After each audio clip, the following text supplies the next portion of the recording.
So tila umiiyak nga po ngayon ang former world champion na si Rolando Romero matapos ang pagkatalong nalasap niya sa kamay ni Teofimo Lopez. Hindi po kasi matanggap ni Romero ang naging desisyon ng dalawang hurado na ibigay ang panalo kay Teofimo Lopez sa score na 116-112 at 115-113 na siyang dahilan kung bakit natalo siya via majority decision at nabaklas agad ang kanyang pinanghahawakan na WBA welterweight world title belt sa kanyang kauna-unahang title defense.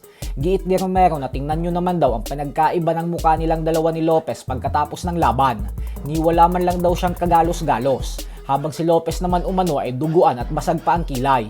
Ayon kay Romero ay 2 beses lang daw siyang natamaan ng malinis ni Lopez sa buong laban, kaya hindi niya umano lubos maisip kung paano naging sapat ang 2 malinis na suntok upang ibigay ang panalo kay Lopez ng mga hurado, habang siya umano ay napakadaming beses niya daw nagawang saktan si Lopez sa buong laban.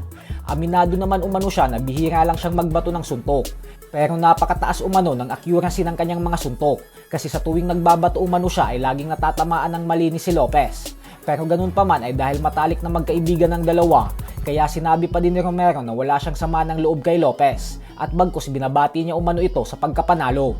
Pero gusto niya daw bumawi kaya tatrabahuhin niya umano ang kanilang rematch. Habang si Teofimo Lopez naman ay bagamat sinabi sa post-fight interview na wala daw muna siyang balak mag-isip ng susunod na hakbang at mga laban dahil gusto niya daw munang magpahinga at magpakatatay sa buntis niyang asawa, ay tila nagbago agad ang isip nito dahil sa post-fight press conference naman ay sinabi niya na antayin niya umano ang resulta ng mananalo sa bigating mega showdown sa pagitan ni Ryan Garcia at Conor Benn dahil gusto niyang makalaban ang mananalo sa dalawa para sa isang 2-belt unification fight. Sa September 12 na po magtutuos ang dalawa kaya abangan po natin yan. Giit pa ni Teofimo Lopez na ang last target niya daw pagkatapos kay Garcia at Benn ay si Devin Haney para na sa undisputed title fight. Binati din si Lopez nang huling tumalo sa kanya na si Shakur Stevenson. Ayon kay Stevenson ay masaya umano siya na isa ng ganap na 3 division champion ngayon si Lopez.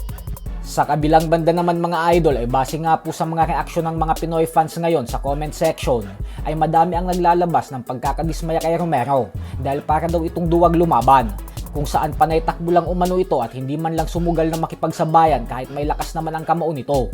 Bukod dyan ay nanghihinayang din ang mga Pinoy kasi kung hindi lang daw sana nag-ambisyon ang ating pambansang kamao Manny Pacquiao na makipag-rematch kay Floyd Mayweather Jr. ay natuloy na daw sana ang bakbakan sa pagitan ni Pacquiao at Romero. At base umano sa ipinakitang performance ni Romero ay walang duda umano na kayang-kaya pa itong talunin ni Pacquiao.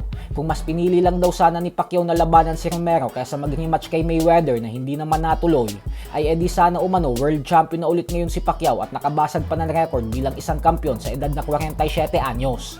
Kaya naman kayo na lang po ngumusga dyan. So hanggang dito na lang po muna tayo mga idol. Sports Talk PH, kakaiba ang laban ng mga